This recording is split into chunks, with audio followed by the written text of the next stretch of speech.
Hello, my wonderful people. Greetings to you all. Good morning, good afternoon, good evening. We are hearing the voice of Okute Channel News Television in collaboration with Arise Television News of Nigeria. The voice you are hearing, we are about to explain to you how the incoming presidential select will be Bola Ahmed Tinubu. He don't begin to select him team where go follow am. What do this work because the work no go dey easy for am. So my people, make una hear this analysis and make sure you subscribe as you listen to this news of this day. I'll be right back. Thank you. Rise in his activities. Dr. Abatti, a lot to talk about. Well, given his experience as a former governor of Lagos State for 2 terms and his experience in politics, I think Nigerians can be confident that when the president-elect assumes office, it's not going to take up to 6 months to form a cabinet. And if it is indeed, as reported, the case that he's already building his team, that is to be expected because the challenges ahead are enormous. And the next president of Nigeria cannot afford to wait because the people themselves are anxious about what the immediate future portends.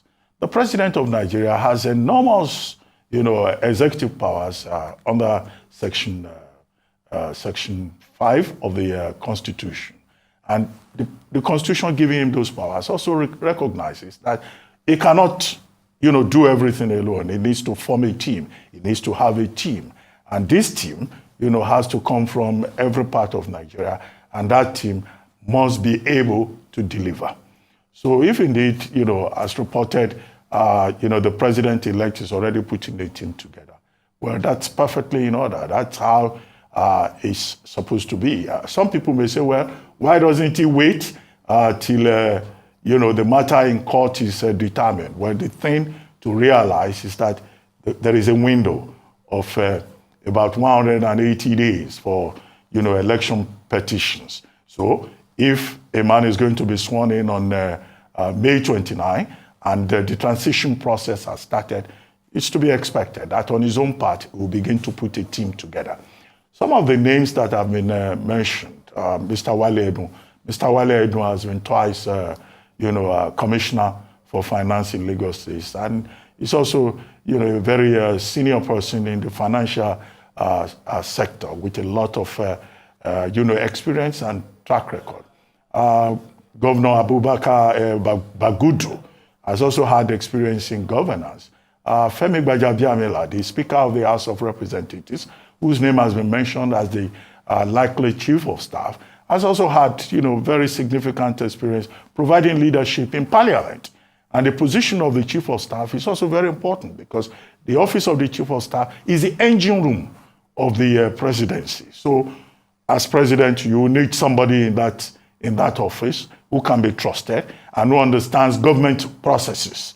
It's not an office you just go and bring somebody who has no experience in governance and then you rely on that person. It's the engine room, it's a clearing house. And, I believe a man like Honorable Gbajabiamila has the requisite experience. However, it's going to be a whole team. What we can insist upon is that the next president of Nigeria, the president-elect, should put together a team of the best and the brightest. Not Division 2, Division 3 people. And there are more than, enough intelligent, capable, competent, distinguished Nigerians, both at home and overseas. So, the president-elect has to cast his net wide, both locally and internationally. And then secondly, of course, he himself has made the point that he's calling on everybody to come together, work with him. Reconciliation. He talked about reconciliation. He talked about building a government that will carry everybody along. The first signal that will be sent out will be, the composition of that government. Of course, the Constitution prescribes, the basic about the cabinet, for example. The cabinet will have to reflect all the states of the federation. But more than that, there is so much patronage to be dispensed. But the emphasis should not be on patronage. The emphasis should not be on the payment of IOU. many of which every president, will acquire in the process of emerging as president. Emphasis should be on ability, not job for the boys. And that is one thing, that, critics, analysts will be looking forward to. Already, beyond putting a team together, I see that people are already setting an agenda for the president-elect. Well, one, he has his manifesto, 80-page manifesto, in which he talks about, restoring hope back to Nigeria. Yes, Nigerians want that hope to be restored in real sense. Two, he has been told by no less a person than the Nobel laureate Professor Soyinka that he has to focus on the issue of restructuring, which has been on the table for a very long time, but nobody has been able to get around to it. And Professor Soyinka is saying, look, there are many voices in the room now, in the country. Those voices also have to be heard. Hearing those voices, listening to those voices, would provide a pathway towards the healing and the reconciliation that we have been talking about. But whatever happens, there are people who are even saying the starting point with regard to restructuring, which means many things to many people, will have to be a review or, further amendment of the 1999 Constitution, which many analysts have said, look, this is a military imposed constitution, despite the various alterations that we have had to that constitution. So there's a lot of work to do. There's fuel subsidy to worry about. There is the status of the refineries to worry about. There is revenue to worry about. There's so much. But we'll see. The first signal will be the kind of team he comes up with. And, we just hope that he will hit the ground running and that team will come up immediately as he's done elsewhere. Nobody should again in this country take 6 months or 1 year, as was the case at one subnational level, for a governor to even put a team together. Okay, so a lot of things has to be said. Politics has started real time.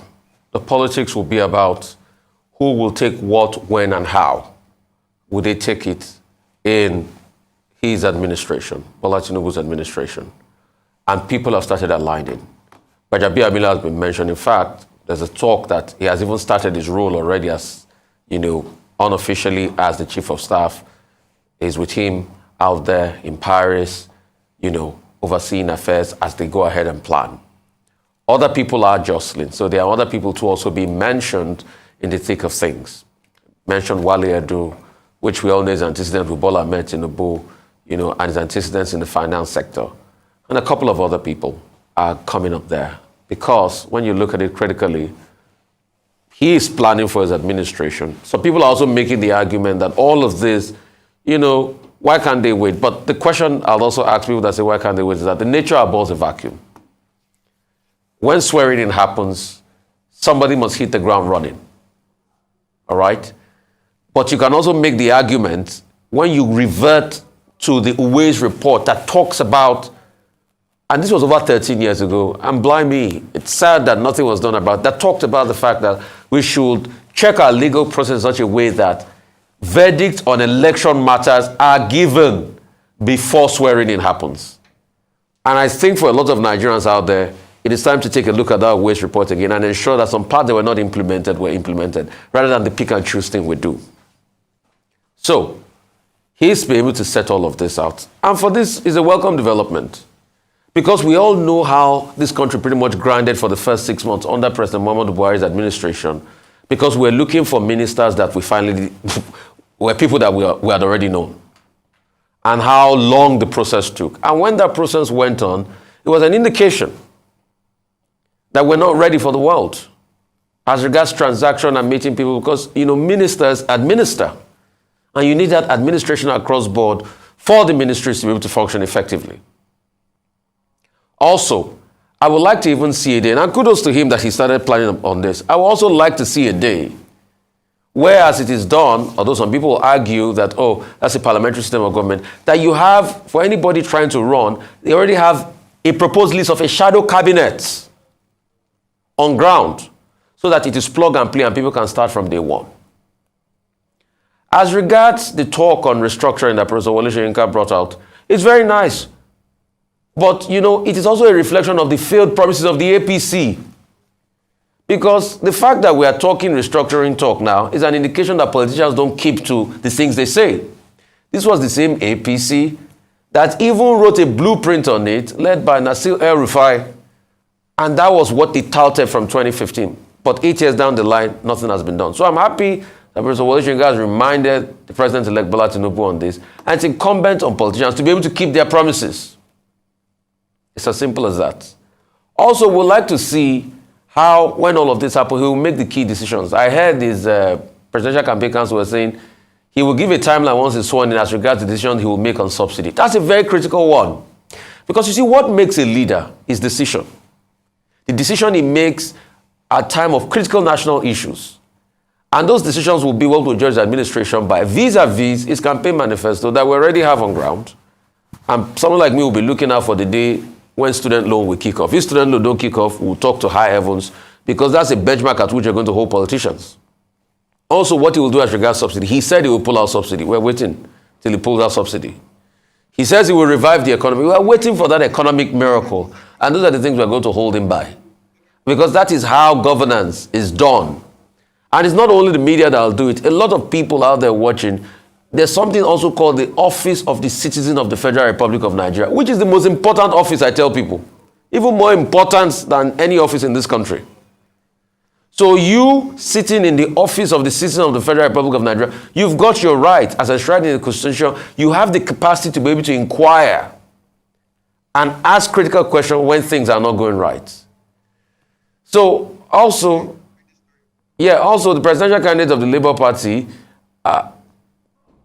has said the leaked conversation with the founder and the general overseer of Living Faith Church, aka Winners Chapel, was doctored and completely taken out of context and distorted in a desperate attempt to rope him and have him prosecuted. Media aide to Peter Obi, Valentine Obi says that there has been a plot to search and review all Obi's calls in the last 3 years with a view to seeing if he mentioned interim government or anything that will make all Progressive Congress prosecute him for treason and if they take over. According to him, the badly distorted leaked conversation with Bishop Oyedepo is the latest antics in effort to nail his principal. In the audio that has since gone viral on social media, Obi was heard appealing to Oyedepo to help mobilize Christian voters ahead of the election, especially those in the north-central states of Kwara, Kogi, and Niger, declaring that the election was a religious war. Meanwhile, the Obidati Presidential Campaign Council has also dismissed the leaked audio, describing it as deep-fake audio file aimed at promoting religious tension in the country. In a statement jointly issued by head Obidati Media, Dironi Fade, and the chief spokesperson of the Labour Party Presidential Campaign Council, Yunus Atanko, it's alleged that the APC was behind the leaked audio. So there are a couple of stories. Dr. Abatti, I'm sure you want to jump on this then. Well, number one, the election is over. Well, apart from the supplementary elections on April 15 in certain constituencies that have not yet been concluded. The post-election phase has begun. Cases are in court. We have over 100 cases already in the various tribunals. There will probably be more. The judiciary has provided a list of judges that will be involved in this. What is important is that, look, Nigerians should learn not to continue to heat up the polity. The cases that are in court will be determined according to the law. And that is why we keep calling on the judiciary to ensure that justice is done and that all parties concerned should respect the outcome of the ruling by the various courts. There is room for appeal. What is disturbing is what happened, this last weekend about allegations of a leaked audio of a private conversation between Mr. Peter Obi, presidential candidate of the Labour Party, and Bishop David Oyedepo of the Living Faith, Church, the Winners Chapel. Well, you can't blame the Labour Party for saying that, look, it looks like there is an attempt to monitor all the conversations held on Mr. Peter Obi's phone in the last 1 year as an attempt to set him up for one reason or the other. And specifically in one of the statements that was issued, the National Communications Commission was mentioned in this regard. I think that the NCC, in order to lower tension in the country, will need to come out and say that, look, this is not true. It's also important to note that this could generate fear within the community, with people thinking their phone conversations are no longer safe. Because if you look at the content there, the allegation is that, Mr. P2B was using religion, was mobilizing on the basis of religion. Well, isn't it the case that almost every candidate tried to use whatever they have to their own advantage? After all, in the All Progressives Congress, the issue was about Muslim ticket, and the fact that the party was running and appealing to the Muslim community. Okay, even if Mr. P2B appealed to his own Christian community, how is that an offense? As long as no law has been violated in that regard. But what is even more important is that Bishop Oyedepo has come forward, has issued a statement to say that he was not involved in any partisan politics, and that he had no affiliation with any political party. But as a man of the cloth, as a religious leader, it was within his province, within his responsibility to pray for anybody that approaches him. And in that audio, if you listen to it very well, he kept saying, "In the name of Jesus, in the name of Jesus." So I don't see how that is a problem, because even if it was a Muslim that had come to him, it would still give him hope, which is in line with Christian eschatology. It will still encourage the person. So, but the election's over. I think we should just focus on the judicial process and not heat up the polity in any way. All of that, back and forth between APC spokespersons, Labour Party spokespersons. Look, these spokespersons should find something else to do. The campaign is over. Earlier on we were talking about inauguration, new government, and the cases in court. So if people still have some energy amongst them to cause conflict, no. We do not want conflict in Nigeria. Elections should not be war. Everybody should know when to cut it off. And Mr. P2B himself has said, look, in seeking what he calls the mandate, he will go through legal and constitutional process. And that's what is important, in my view. Right. A couple of things. And like you said, rightly, in reaction to the message, because this went viral over the weekend, there were many reactions. The APC was, fighting and saying, yes, this is it, pushing the religious agenda and all of that. The Labour Party reacted to it. There's been, I think, 3 reactions. The first reaction was from Mr. Kenneth Okonkwo, that said that was taken out of context. The second reaction was from Debo Onifade, Deron Onifade, that talked about the fact that, yes, this was, put together and all of that, doctor to suit a narrative. Then this reaction we have. So there's been different reactions as regards this. But a couple of questions we should ask. Number one, people's conversations being monitored, being taken, being put out there. There are laws of the land, and as enshrined in the Constitution. Dr. Abatti, you are the lawyer, correct me if I'm wrong. I think Section 37 of Nigeria Constitution talks about right to privacy, if my memory serves me right. And the fact that people have a right to be able to make their private conversations. So people taking those conversations, what does the Nigerian Communication Commission know about all of this? How did the access go to be able to take these conversations? Let's ask those questions. Also, the tape itself. We need to be able to subject it to empirical forensics, forensic that is holistic, that talks about, voice distortion, that talks about also possibilities of deep fakes and things like that. Although some media group has taken it through that and they saw that there were not too much deep fakes in it, but were the conversations distorted? What was the extent to which it was doctored? What was the bare raw file analysis of the conversation? These are questions we should ask. Leading up to the last election, there was a big talk about religion that was occasioned by the Muslim ticket of the APC. And since then, there was a lot of back and forth. Yes, it is not right for leaders to pitch along religious stance because, yes, every politician uses the sentiment of religion and ethnic bias. But the truth is, it doesn't make it right. For us to be able to build a country, we need to build a country of holistic competence and speak more about what our leaders can do for us and the capacity they have to be able to execute the things they have written in their manifesto. Because when you look, all of us that bicker about religion and bias and ethnic bias in politics, we forget that poverty does not know tribe. Poverty does not select and say, oh, you are an Hausa man. Because you're an Hausa man, I will not come your way. You are a Yoruba man. Because you're a Yoruba man, or you're a Christian or Muslim, I will not come your way. Poverty is as a result of bad leadership. Darren Osamoglu wrote in his book, Why Nations Fail. He said nations fail because their leaders make them fail. Pure and simple.